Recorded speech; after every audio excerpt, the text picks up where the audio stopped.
Hi students, good morning. ఈరోజు మనం చెప్పుకునేటువంటి టాపిక్ మన ఫైనల్ అకౌంట్స్లో థర్డ్ పార్ట్, అంటే that means last part. It is called balance sheet. Balance sheet 3 పార్ట్స్లో ఫస్ట్ స్టెప్ ట్రేడింగ్ అకౌంట్ అని చెప్పనన్నాం, second step profit and loss account అని అన్నాం, థర్డ్ స్టెప్ బ్యాలెన్స్ షీట్. ఈ వీడియో మీరు అందరూ చూసేలోపు సబ్స్క్రైబ్ చేయనటువంటి వాళ్ళు ఎవరైనా ఉంటే మన ఛానల్ని సబ్స్క్రైబ్ చేయండి. అలాగే పక్కన ఉన్నటువంటి బెల్ ఐకాన్ని ప్రెస్ చేయండి. మన ఫ్యూచర్ వీడియోస్ అన్నీ కూడా మీకు నోటిఫికేషన్ ద్వారా మీకు రిలీజ్ అవుతాయి. అలాగే మన ఛానల్ని మీ ఫ్రెండ్స్ అందరికీ కూడా షేర్ చేయండి. అందరికీ కూడా యూజ్ఫుల్ అవుతాయి. బిగినర్స్ ఎవరైనా ఉంటే వాళ్ళందరికీ కూడా చాలా యూజ్ఫుల్ అవుతాయి. Okay, balance sheet. Balance sheet అంటే మీకు ఆటోమేటిక్గా అర్థమైపోద్ది. ఫారంలో మన బిజినెస్లో పర్టికులర్ డేటున మనకున్న ఎసెట్స్ ఎంత, మనకున్న లయబిలిటీస్ ఎంత. ఎసెట్స్ లయబిలిటీస్ ఎప్పుడు కూడా ఈక్వల్గా ఉండాలి. ఎవరి పాయింట్ ఆఫ్ వ్యూలో అంటే బిజినెస్ పాయింట్ ఆఫ్ వ్యూలో మనకున్న బిజినెస్కున్న ఎసెట్స్, మన పర్సనల్ ఎసెట్స్ కాదు, బిజినెస్కున్న ఎసెట్స్, బిజినెస్కున్న లయబిలిటీస్ ఈక్వల్గా ఉండాలి. ఈక్వల్గా ఉన్నాయా లేదా అనేది చెక్ చేసుకోవడమే ఈ బ్యాలెన్స్ షీట్ యొక్క మోటో. ఓకే, దీని ముందు 2 స్టెప్పుల్లోనూ కూడా ట్రేడింగ్ అకౌంట్లోనూ ప్రాఫిట్ అండ్ లాస్ అకౌంట్లోనూ మనకున్న ఎక్స్పెన్సెస్, మనకున్న ఇన్కమ్స్, సేల్స్, పర్చేసెస్ అన్నీ తీసుకుని అక్కడ వేసేస్తే ఫస్ట్ స్టెప్లో గ్రాస్ ప్రాఫిట్ బయటకు వచ్చింది. ఆ గ్రాస్ ప్రాఫిట్ని తీసుకుని మనం ప్రాఫిట్ అండ్ లాస్ అకౌంట్ తయారు చేస్తే నెట్ ప్రాఫిట్ కానీ నెట్ లాస్ కానీ బయటకు వచ్చింది. ఇప్పుడు మనం బ్యాలెన్స్ షీటు, ఇక ఈ బ్యాలెన్స్ షీట్కి వచ్చేప్పటికి మన ట్రయల్ బ్యాలెన్స్లో మిగిలేటువంటి ఐటమ్స్ ఏంటంటే ఎసెట్స్, లయబిలిటీస్, ఈ 2 మిగులుతాయి. వీటిని తీసుకొని మనం బ్యాలెన్స్ షీట్ తయారు చేస్తాం. ఈ బ్యాలెన్స్ షీట్ ప్రోఫార్మా ఎలా తయారు చేస్తాం ఏంటనేటువంటిది ఈ వీడియోలో మనం చెప్పుకుంటాం. హెడ్డింగ్ దీనికి balance sheet as on 31st March 2021. As on అనాలండి. ఎందుకంటే ఇప్పుడు మనం ట్రేడింగ్ అకౌంట్కి ప్రాఫిట్ అండ్ లాస్ అకౌంట్కి ఏమన్నాం ఫర్ ద ఇయర్ అండి, కానీ దీనికి యాజ్ ఆన్ అంటే దట్ మీన్స్ ఆ రోజున నా యొక్క పరిస్థితి అలా ఉన్నది అని అర్థం అన్నమాట. కాబట్టి యాజ్ ఆన్ అని హెడ్డింగ్ పెట్టాలి. అయితే ఇది అకౌంట్ కాదు. అకౌంట్ అన్నప్పుడు right side credit, left side debit అంటాం. ఇది అకౌంట్ కాదు, షీట్. కాబట్టి ఈ రైట్ సైడు సెంటర్లో ఎసెట్స్ అని హెడ్డింగ్ పెడతాం, లెఫ్ట్ సైడు లయబిలిటీస్ అని హెడ్డింగ్ పెడతాం. ఇటు ఎసెట్స్, ఇటు లయబిలిటీస్ చూపిస్తున్నాం. మనకున్న ఎసెట్స్ అన్నీ కూడా రైట్ సైడ్ చూపిస్తున్నాం, మనకున్న లయబిలిటీస్ అన్నీ కూడా లెఫ్ట్ సైడ్ చూపిస్తున్నాం. మనకి అంటే మన పర్సనల్ కాదండి, బిజినెస్. ఎప్పుడు కూడా మనం చేసే అకౌంటెన్సీ అంతా కూడా బిజినెస్కి సంబంధించింది. కాబట్టి ఈ రైట్ సైడ్ ఎసెట్స్ చూపిస్తాం. అయితే చాలామంది స్టూడెంట్స్కి తెలియని రహస్యం ఒకటి ఉంది. సార్, ఎసెట్స్ అన్నీ రైట్ సైడ్ వేసి లయబిలిటీస్ ఎప్పుడు లెఫ్ట్ సైడ్ వేయాలని రూల్ ఏమన్నా ఉందా అండి? అలాంటిది ఏదీ లేదమ్మా, అలాంటిది ఏదీ లేదు. కావాలంటే మీరు రైట్ సైడ్ లయబిలిటీస్ రాసుకోవచ్చు, లెఫ్ట్ సైడ్ ఎసెట్స్ రాసుకోవచ్చు. జస్ట్ మనం ఊరినే చూసుకోవడానికి ఒక సైడ్ ఎసెట్స్, ఒక సైడ్ లయబిలిటీస్ రాస్తున్నాం.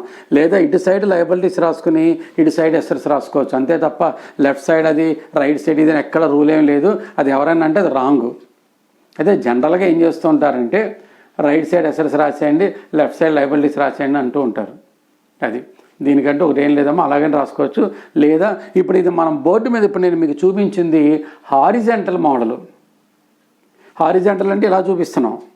దీన్ని వర్టికల్ మోడల్ కూడా తయారు చేస్తారు, అది కంపెనీలు ఎక్కువగా తయారు చేస్తూ ఉంటాయి, అది మనం ముందు టాపిక్లో చెప్పుకుంటాం. కాబట్టి right side assets, left side liabilities అనేది లేదు, ఎటైనా రాసుకోవచ్చు. ఓకే, ఇక ఈ బ్యాలెన్స్ షీట్లో ఓన్లీ అసెట్స్ లయబిలిటీస్ వేస్తామని చెప్తున్నాం. అయితే మనకున్న total assets A to Z వాటిని ముఖ్యంగా 4 రకాల కింద డివైడ్ చేశారు. అన్ని అసెట్సే మనం కాదనం, మనకున్నటువంటి అసెట్స్ని ముఖ్యంగా 4 రకాల కింద డివైడ్ చేశారు. అవి ఏంటంటేనండి, ఆ ఆర్డర్లో మనం వేసుకుంటూ రావాలి మన బ్యాలెన్స్ షీట్ని. First one liquid assets, second one current assets, third one fixed assets, fourth one intangible assets. Liquid assets, current assets, fixed assets, intangible assets. ఈ ఆర్డర్లో మనకున్న అసెట్స్ని వేయాలి. What is the mean of liquid assets? Liquid assets అంటేనమ్మా meaning ఏంటంటే immediately converted into cash. Immediately converted into cash. That means cash in hand, అది cash రూపంలో ఉన్నట్టే మన దగ్గర. క్యాష్ ఎట్ బ్యాంక్, ఇప్పుడు బ్యాంకులో డబ్బులు ఉన్నాయి, ఆటోమేటిక్గా దేని కింద మారినట్టు క్యాష్ కింద ఉన్నట్టే మన దగ్గర. కాబట్టి అలా ఇమ్మీడియట్లీగా క్యాష్లోకి మారిపోయేటువంటి అసెట్స్ ఏమన్నా ఉంటే వాటిని లిక్విడ్ అసెట్స్ అంటారు. కరెంట్ అసెట్స్, కరెంట్ అసెట్స్ అంటే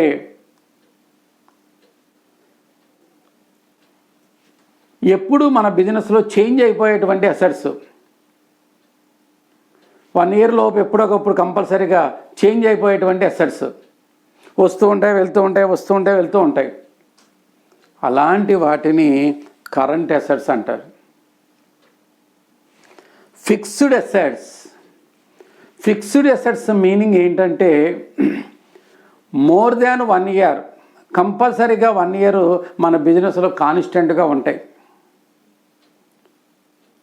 అవి మనం యూజ్ చేసుకోవడానికి కొంటూ ఉంటాం, అమ్మడానికి కాదు, యూజ్ చేసుకోవడానికి కొంటూ ఉంటాం. మోర్ దాన్ 1 year ఏం అసెట్స్ అయితే మన దగ్గర ఉంటాయో వాటిని ఫిక్స్డ్ అసెట్స్ అంటారు. ఇంటాంజిబుల్ అసెట్స్, ఇంటాంజిబుల్, నోటితో చెప్పడానికే తప్ప టచ్ చేయడానికి వీలైనటువంటి అసెట్స్. ఇంటాంజిబుల్, టాంజిబుల్ అంటే టచబుల్ అసెట్స్, ఇంటాంజిబుల్ అంటే అన్టచబుల్ అసెట్స్. చెప్పడానికే తప్ప మనం నోటితో ఆ అసెట్ని మనం చూపించలేం. అలా అవేంటో మీకు ఒక్కొక్కటి చెప్పుకుంటూ వస్తాను. వాటిని ఇంటాంజిబుల్ అసెట్స్ అంటారు. ఇలాగ మనకున్నటువంటి అసెట్స్ని రైట్ సైడ్ బ్యాలెన్స్ షీట్లో చూపించాలి. అది ఆర్డర్ ఎలా చూపించుకుంటామంటే ఫస్ట్ లిక్విడ్ అసెట్స్ చూపిస్తాం, నెక్స్ట్ కరెంట్ అసెట్స్ చూపిస్తాం, థర్డ్ స్టెప్ ఫిక్స్డ్ అసెట్స్ చూపిస్తాం, ఫోర్త్ స్టెప్ ఇంటాంజిబుల్ అసెట్స్. ఇప్పుడు ఒక్కొక్క అసెట్ గురించి మనం ఎక్స్ప్లెయిన్ చేసుకుందాం. క్యాష్ ఇన్ హ్యాండ్ అంటే యాజ్ ఆన్ 31st March మన బిజినెస్లో ఉన్నటువంటి క్యాష్, అది మనకు ఒక అసెట్. క్యాష్ ఎట్ బ్యాంక్, బ్యాంకులో డబ్బులు ఉన్నాయి, అది కూడా మనకు ఒక అసెట్. ఈ రెండు కూడా ఇమ్మీడియట్లీగా కన్వర్టెడ్ ఇంటూ క్యాష్ కాబట్టి వీటిని లిక్విడ్ అసెట్స్ అన్నారు. కరెంట్ అసెట్స్ రోజు రోజుకి, గంట గంటకి, క్షణానికి మారిపోతూ ఉంటాయి. అర్థం కాలేదు సార్, చిన్న ఎగ్జాంపుల్ చెప్తాను చూడండి. ఇప్పుడు మన బిజినెస్లో ఇప్పుడు మార్నింగ్ 11 o'clock అయింది, మన బిజినెస్లో ఒక 5 లక్షల రూపాయలు స్టాక్ ఉంది. ఆ స్టాక్ మనకు ఒక అసెట్. ఓకే, 11ంటికి 5 లక్షల స్టాక్ ఉంటే 12ంటికి కూడా 5 లక్షలు ఉండాలో రూల్ ఏమైనా ఉందా? లేదు. ఎందుకంటే ఈలో మనం స్టాక్ అమ్మేయచ్చు, లేదా ఇంకో 1 లక్ష రూపాయలు కొనవచ్చు. మరి 12ంటికి ఎంత అయిందండి? కొంటే 6 లక్షలు అయింది, 1 లక్ష అమ్మేస్తే 4 లక్షలు అయింది. అలాగా గంట గంటకి, రోజు రోజుకి, క్షణానికి మారుతూ ఉండేటువంటి అసెట్స్ని కరెంట్ అసెట్స్ అంటారు. అవి ఎగ్జాంపుల్గా కొన్ని క్లోజింగ్ స్టాక్, దీని గురించి మనం చెప్పుకున్నాం. స్టాక్ అనుకోండి, స్టాక్. డెటార్స్, సండ్రీ డెటార్స్ అంటారు. డెటార్స్ రెండు ఒకటే. సార్ అసలు ఈ డెటార్స్ అంటే ఎవరు సార్? ఎవరు కాదమ్మా. డెటార్స్ అంటే ఏంటంటే మనం ఎవరికైనా స్టాకు కనుక క్రెడిట్కి అమ్మామనుకోండి, క్రెడిట్ సేల్స్. ఇప్పుడు నేను ఏకి, బికి, సికి, డికి, ఈకి 5గురికి క్రెడిట్కి అమ్మా. వాళ్ళ 5గురి దగ్గర నుంచి నాకు అమౌంట్ రావాలి. మరి వాళ్ళ 5గురి దగ్గర నుంచి నాకు అమౌంట్ రావాలి అంటే మనకు రావాల్సినవన్నీ కూడా మనకు ఒక రకమైనటువంటి అసెట్. అయితే మన బ్యాలెన్స్ షీట్లో తీసుకొచ్చి ఏబిసిడిఈ అని 5గురి పేర్లు చూపించకుండా వీళ్ళ 5గురిని కలిపి డెటార్స్ అని మనం పేరు పెడతారు. గుర్తుంచుకోండి. డెటార్స్ అంటే ఎవరో కాదు, మనకి అమౌంట్ రావాల్సిన వాళ్ళు. విడివిడివిడిగా పేరు చెప్పకుండా ఇప్పుడు స్టూడెంట్స్ అంటాం. స్టూడెంట్స్ అంటే అందులో 10 మంది ఉంటారు. అలాగే ఇక్కడ డెటార్స్ అనేది కూడా ఏంటంటే ఒక 5-6 మనకి డబ్బులు ఇవ్వాలనుకోండి, స్టాకు క్రెడిట్కి అమ్మిన తాలూకు వాళ్ళ దగ్గర నుంచి మనకి అమౌంట్ రావాలి. అది మనకి ఈక్వల్ టు ఎసెట్. పేరున చెప్పకుండా మనం ఏం చేస్తాం అంటే వాళ్ళందరినీ సండ్రీ డెటార్స్ అంటాం. Bills receivable. బిల్స్ రిసీవబుల్ మన స్టాక్ అరువుకు అమ్మినప్పుడు వాడి దగ్గర నుంచి మనకి అమౌంట్ రావాలి. వాడిని సండ్రీ డెటార్ అంటాం. వాడి దగ్గరికి వెళ్ళి నాకు అమౌంట్ ఎప్పుడు ఇస్తారా? పలానప్పుడు ఇస్తాను సార్, కాగితం రాసిస్తాడు. దాన్ని బిల్ అంటాం. అది కూడా మనకు ఒక అసెట్. Bills receivable. ఇన్వెస్ట్మెంట్స్, మనకి ఎక్కడైనా షేర్లు కానీ బాండ్లు కానీ ఇలాంటివి ఉన్నాయనుకోండి, మనం ఏదైనా వేరే కంపెనీలో, టాటా కంపెనీలో కానీ రిలయన్స్ కంపెనీలో కానీ షేర్లు బాండ్లు ఇలాంటివన్నీ కొన్నాం అనుకోండి, వాటన్నిటిని కలిపి ఇన్వెస్ట్మెంట్స్ అంటారు. అది కూడా మనకి ఒక రకమైన అసెట్స్తో సమానమే. లోన్స్ అండ్ అడ్వాన్సెస్, మనం ఎవరికైనా క్యాష్ లోన్స్ ఇచ్చామనుకోండి, లోన్స్ అండ్ అడ్వాన్సెస్ మనకి రావాలి. అది కూడా మనకి అసెట్. ఒకటే గుర్తు, మనకి రావాల్సినవన్నీ కూడా మనకి ఈక్వల్ టు 1 టైప్ ఆఫ్ అసెట్స్తో సమానం. ఇలాగే ఇంకా నెంబర్ ఆఫ్ అసెట్స్ ఉంటాయి. ఇక నేను మీకు ఎగ్జాంపుల్గా కొన్ని రాశాను. ఈ కరెంట్ అసెట్స్ అనేటువంటివి క్షణక్షణానికి మారిపోతూ ఉంటాయి, గంటకి రోజుకి. కాబట్టి వీటిని కరెంట్ అసెట్స్ అంటారు. అందులో క్లోజింగ్ స్టాక్, ట్రైల్ బ్యాలెన్స్లో ఇచ్చినటువంటి ఏ ఐటమ్ అయినా ఈ మూడిట్లలో ఎక్కడో ఒకచోటే పడుతుంది. అదొకటి గుర్తుంచుకోండి. ఇప్పుడు పర్చేజ్ వస్తుంది, ట్రైల్ బ్యాలెన్స్లో పర్చేజ్ వస్తుంది, అది ఎక్కడ పడుతుందండి? ట్రేడింగ్ అకౌంట్లో పడుతుంది. శాలరీస్ ఉంది, అది ఎక్కడ పడుతుందండి? ప్రాఫిట్ అండ్ లాస్ అకౌంట్లో డెబిట్ సైడ్ పడుతుంది. క్యాష్ ఇన్ హ్యాండ్ ఉంది, అది మనకు ఒక అసెట్, ఎక్కడ పడుతుందండి? బ్యాలెన్స్ షీట్లో అసెట్ సైడ్ పడుతుంది. ఏదైనా సరే ఎక్కడో ఒకచోటే పడుతుంది. కానీ సార్ మరి క్లోజింగ్ స్టాక్ అనేది మనం ట్రేడింగ్ అకౌంట్లో క్రెడిట్ సైడ్ వేసాం కదా సార్, మరి అక్కడ పడింది కదా సార్, మళ్ళీ ఎక్కడ వేసామండి సార్? 2 చోట్ల వేస్తున్నాం కదా సార్. అది అసలు ఈ క్లోజింగ్ స్టాక్ అనేటువంటిది ఎక్కడ ఉండదనుకున్నాం మనం? ట్రైల్ బ్యాలెన్స్లో ఉండదు. ట్రైల్ బ్యాలెన్స్లో ఉండే ఏ ఐటమ్ అయినా ఒకసారి రికార్డ్ అవుతుంది. ఇది ట్రైల్ బ్యాలెన్స్లో లేని ఐటమ్ కాబట్టి 2 చోట్ల రికార్డ్ అయింది. వీటి గురించి ఈ క్లాస్ అయిపోయాక నెక్స్ట్ వీడియోలో మనం ప్రత్యేకంగా దాని గురించే మనం చెప్పుకుంటాం. ఇది ట్రైల్ బ్యాలెన్స్లో లేని ఐటమ్.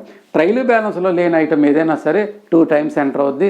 అసలు అవి ఏంటి సార్ అనేది నెక్స్ట్ వీడియో మనకు అదే ఇక స్టార్ట్ అయ్యేది. ఓకే, ఫిక్స్డ్ అసెట్స్ మన బిజినెస్లో యూజ్ చేసుకోవడానికి కొనేటువంటి అసెట్స్ని ఫిక్స్డ్ అసెట్స్ అంటాం. ఏదైనా సరే, ఫర్నిచర్ అంటే మన బిజినెస్లో ఉండేటువంటి చైర్స్, బెంచెస్ అలాంటివన్నీ. మిషనరీ అంటే like computer, printing machine, generator ఇలాంటి వాటన్నిటిని కూడా మిషనరీ అంటాం. ల్యాండ్ అండ్ బిల్డింగ్స్, మన బిజినెస్కు బిల్డింగ్ ఉందనుకోండి, అది మనకి అసెట్టే. వెహికల్స్, మన బిజినెస్ స్టాఫ్ తిరగడానికి కొన్ని మనకి స్కూటర్ కానీ కార్ కానీ ఇలాంటి వెహికల్స్ ఉన్నాయనుకోండి, ఇవన్నీ మనం కొనుక్కునేది దేని కొనుక్కుంటామంటే యూజ్ చేసుకోవడానికి కొంటాం. కాబట్టి వెహికల్స్ ఇలాంటివి ఎక్సెట్రా ఇంకేమన్నా ఉంటాయి అవి. కాబట్టి వీటన్నిటిని కూడా మనం ఫిక్స్డ్ అసెట్స్ అంటాం. ఇది 3rd స్టెప్ కింద చూపించాలి. Intangible asset. టాంజిబుల్ అంటే టచ్ అయ్యేటువంటి అసెట్.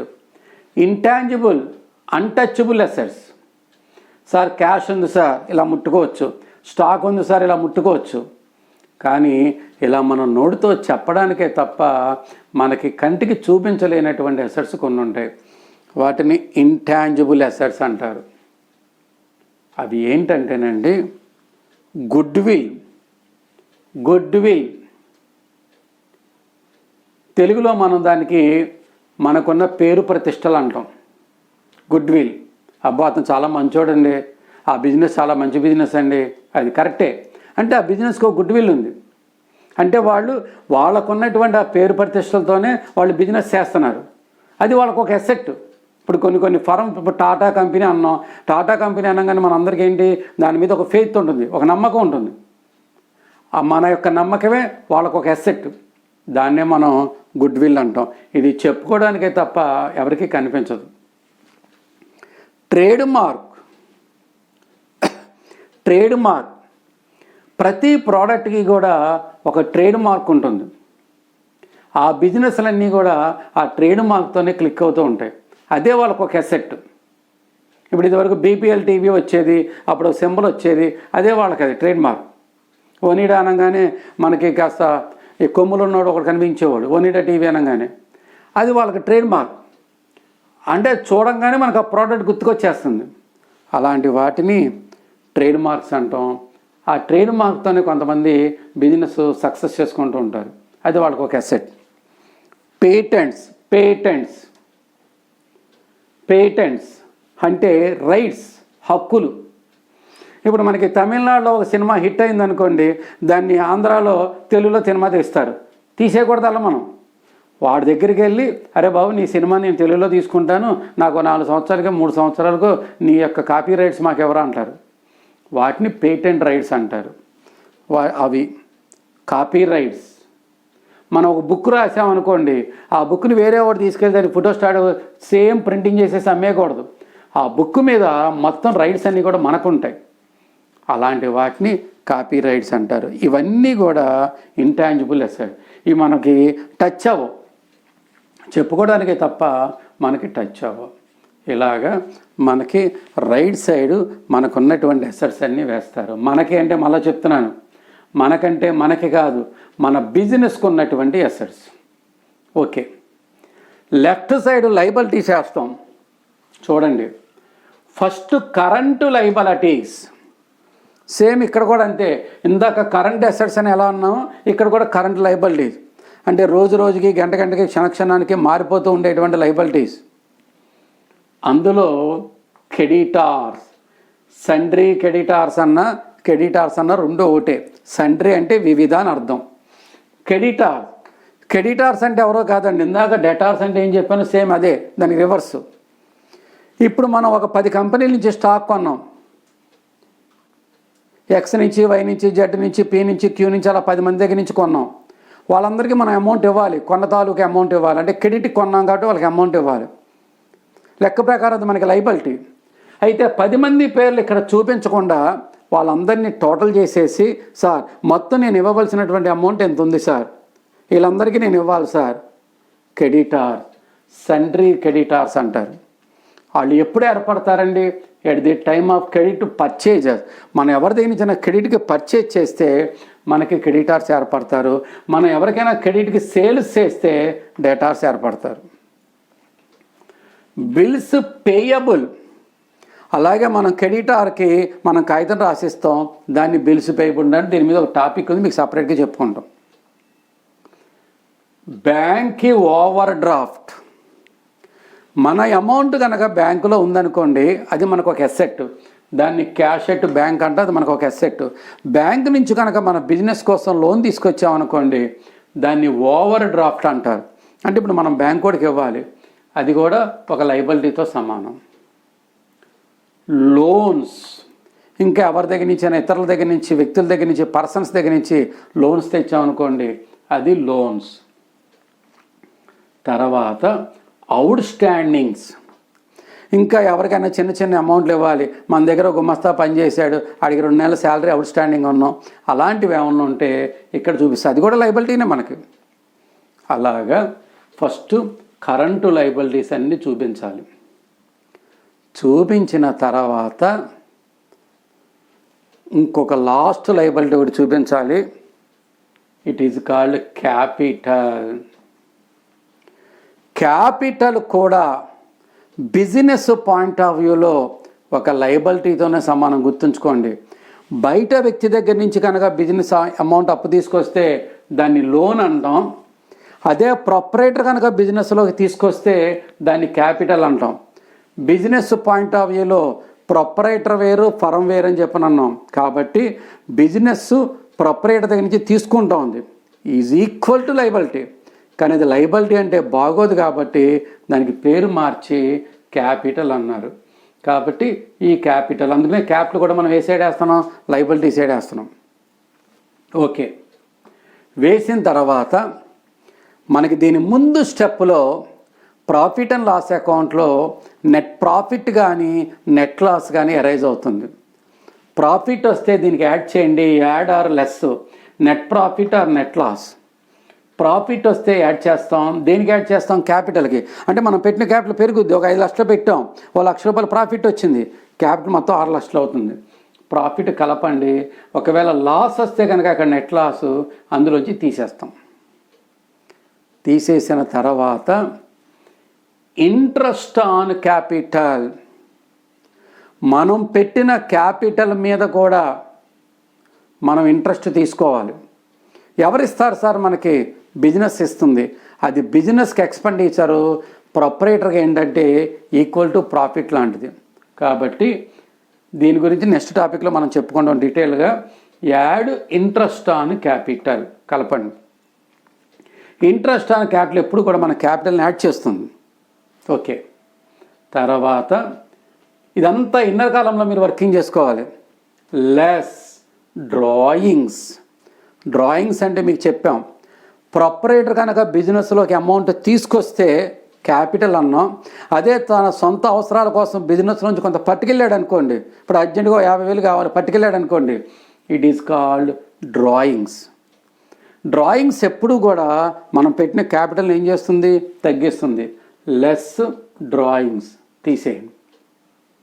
మరి ప్రొపరేటర్ బిజినెస్లో క్యాపిటల్ పెట్టినప్పుడు ఫరం అతను పెట్టిన క్యాపిటల్కి వడ్డీ ఇస్తుంది, దాన్ని ఇంట్రెస్ట్ ఆన్ క్యాపిటల్ అన్నాం.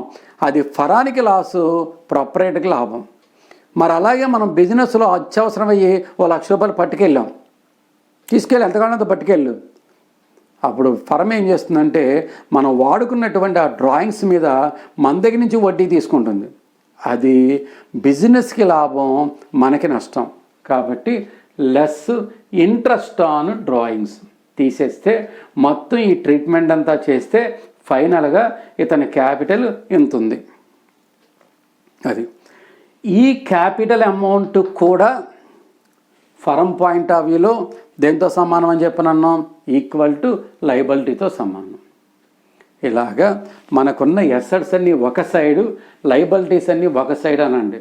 అంతేగాని అది రైట్ సైడ్, ఇది లెఫ్ట్ సైడ్ అలా అనకండి. అదేం రూల్ ఏమీ కాదు, కానీ 99% అందరూ జనరల్గా అటు రైట్ సైడ్, లెఫ్ట్ సైడ్ వేస్తూ ఉంటారు. అది మిమ్మల్ని ఇంటర్వ్యూలో ఎటేయాలంటే వాళ్ళు చెప్పకండి, ఎటైనా వేసుకోవచ్చు సార్, ఒక సైడ్ అసెట్స్ వేస్తాం, ఒక సైడ్ లయబిలిటీస్ వేస్తాం అని చెప్పాలి. అది ఎలా వేసుకోవచ్చు, ఇది హారిజంటల్ మోడల్, ఎలా వేసుకోవచ్చు, ఇది వర్టికల్ మోడల్, ఎలా వేసినా రైటే. మనకు కావాల్సింది ఒక పక్కన అసెట్స్ లిస్టు, ఒక పక్కన లయబిలిటీస్ లిస్టు చూస్తాం. చూసి ఏ సైడ్కి ఆ సైడ్ మనం టోటల్ చేసేస్తాం. అసెట్స్ టోటల్ చేసాం, 40 lakhs వచ్చింది. లయబిలిటీస్ టోటల్ చేసాం, 40 lakhs వచ్చేస్తుంది. ఆటోమేటిక్గా బోత్ సైడ్స్ కూడా 40 lakhs ఈక్వల్ అయిపోతుంది. ఇలా ఎప్పుడైతే ఈక్వల్ అయిపోయిందో మనం చేసినటువంటి ట్రీట్మెంటు కొంతవరకు కరెక్ట్ అని అర్థం. ఇలా ఎప్పుడు ఈక్వల్ అయిపోతుంది అంటే అసలు ఇది మనం దేని నుంచి తయారు చేస్తున్నాం, ట్రయల్ బ్యాలెన్స్.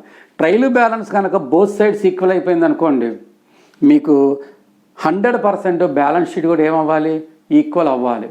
సార్ నాకు trial balance both sides equal అయిపోయింది సార్, కరెక్ట్గా చేసాం సార్ అది, కానీ ఇక్కడ బ్యాలెన్స్ షీట్ టాలీ అవ్వట్లేదు సార్ అంటే నువ్వు ఎక్కడో తప్పు చేసావు. ట్రేడింగ్ అకౌంట్లో కానీ, ప్రాఫిట్ అండ్ లాస్ అకౌంట్లో కానీ, బ్యాలెన్స్ షీట్లో కానీ ఎక్కడో తప్పు చేసావు. ఒకవేళ సార్ మాకు ట్రయల్ బ్యాలెన్స్ టాలీ అవ్వలేదు సార్, ఆ డిఫరెన్స్ అమౌంట్ని మీరు చెప్పారు సార్, ఎటు సైడ్ తేడా వస్తే అటు సైడ్ సస్పెన్స్ అని రాయమన్నారు సార్, సార్ మాకు అక్కడ క్రెడిట్లో తేడా వచ్చింది సార్, సస్పెన్షన్ రాశాం సార్, లేదా డెబిట్లో తేడా వచ్చింది సార్, సస్పెన్షన్ రాశాం సార్. అక్కడ తేడా వస్తేనే ఇక్కడ తేడా రావాలి. మీకు గుర్తుంచుకోండి, చాలామంది స్టూడెంట్స్కి బ్యాలెన్స్ షీట్ ఎందుకు టాలీ అయిపోద్దో తెలియదు. టాలీ అయిపోయింది, అబ్బా చాలా హ్యాపీ, అబ్బో ఇటు 40 లక్షలు ఇటు 40 లక్షలు సరిపోయింది సార్, అబ్బో మేము చేసిన లెక్క కరెక్ట్ సార్ అనుకుంటారు. అసలు బ్యాలెన్స్ షీట్ ఎందుకు టాలీ అయిపోతూ ఉంది. ఇవాళ చూస్తే మన బిజినెస్ యొక్క అసెట్స్ 40 లక్షలు, లయబిలిటీస్ 40 లక్షలు. ఓకే, ఇంకో 10 ఏళ్ళలాగా రండి, ఇటు 1 కోటి రూపాయలు ఇటు 1 కోటి రూపాయలు. ఇంకో 5 ఏళ్ళలాగా రండి, ఇటు 2 కోట్లు ఇటు 2 కోట్లు. అదేంటి సార్, ఎప్పుడు చూసినా ఒక బిజినెస్ యొక్క అసెట్స్ లయబిలిటీస్, ఆస్తులు ఎంత ఉన్నాయో అప్పులు అంతే ఉంటున్నాయి సార్, ఇంక ఇటు సంపాదించి వచ్చింది ఏముంది సార్. అది ఏ స్టూడెంట్కి కూడా ఐడియా ఉండదమ్మా. ఎందుకంటే బ్యాలెన్స్ షీట్ టాలీ అయిపోయింది అనుకుంటారే తప్ప అటు ఇటు ఎందుకు ఈక్వల్గా ఉంటున్నాయి సార్. మరి ఎన్ని సంవత్సరాల తర్వాత చూసినా ఇటు అసెట్స్ ఎంత ఉంటాయో లయబిలిటీస్ అంతే ఉంటాయి. ఇంకేంటి వ్యాపారస్తులు సంపాదించింది కాదమ్మా. ఇక్కడున్న అసెట్స్ లయబిలిటీస్ ఎప్పుడు కూడా బిజినెస్కి సంబంధించిన అసెట్స్. మన పర్సనల్ అసెట్స్ ఎప్పుడు కూడా ఇందులోకి రావు. ఇప్పుడు ఫర్ ఎగ్జాంపుల్ నేను ఒక ల్యాండ్ కొనుక్కోవాలి, నేను ఒక 5 లక్షల రూపాయలు పెట్టి ల్యాండ్ కొనుక్కోవాలి, నాకు అమౌంట్ కావాలి. ఏం చేస్తా, నా బిజినెస్లోంచి తీసుకెళ్తా. నా బిజినెస్లోంచి పట్టుకెళ్ళినప్పుడు అది నేను ల్యాండ్ కోసం కొనుక్కొని తీసుకెళ్తున్నానా, దేనికి తీసుకెళ్తానో సంబంధం లేదు. బిజినెస్లోంచి కనుక నా అమౌంట్ పట్టుకెళ్తే దాని పేరేమని పెట్టాం, డ్రాయింగ్స్, అంతే. కాబట్టి ఆటోమేటిక్గా ఇక్కడ నా క్యాపిటల్ తగ్గుద్ది. దాంతో తీసుకెళ్ళి నేను ఇంటి దగ్గర ఒక అసెట్ కొనుక్కుంటా. కాబట్టి నా పర్సనల్ అసెట్స్, నా పర్సనల్ లయబిలిటీస్ ఏవి కూడా ఇక్కడ ఈ ఫర్మ్ యొక్క బ్యాలెన్స్ షీట్లోకి ఎఫెక్ట్ రావు. ఇవన్నీ కూడా బిజినెస్కి సంబంధించినటువంటి అసెట్స్ లయబిలిటీస్ మాత్రమే. అది ఇక్కడ మనకి 3 స్టెప్పుల్లోనూ 2 టైమ్స్ 2 చోట్ల ఎంటర్ అయినటువంటి ఐటమ్ ఒకటే క్లోజింగ్ స్టాక్. ఇందాక మనం ట్రేడింగ్ అకౌంట్లో క్రెడిట్ సైడ్ వేసాం, మళ్ళీ ఇక్కడ తీసుకొచ్చి బ్యాలెన్స్ షీట్లో అసెట్ సైడ్ వేసాం. ఎందుకంటే అది మనకు ఒక రకమైన అసెట్ కాబట్టి బ్యాలెన్స్ షీట్లో అసెట్ సైడ్ వేసాం. మరి ఆ క్లోజింగ్ స్టాక్ లెక్కలో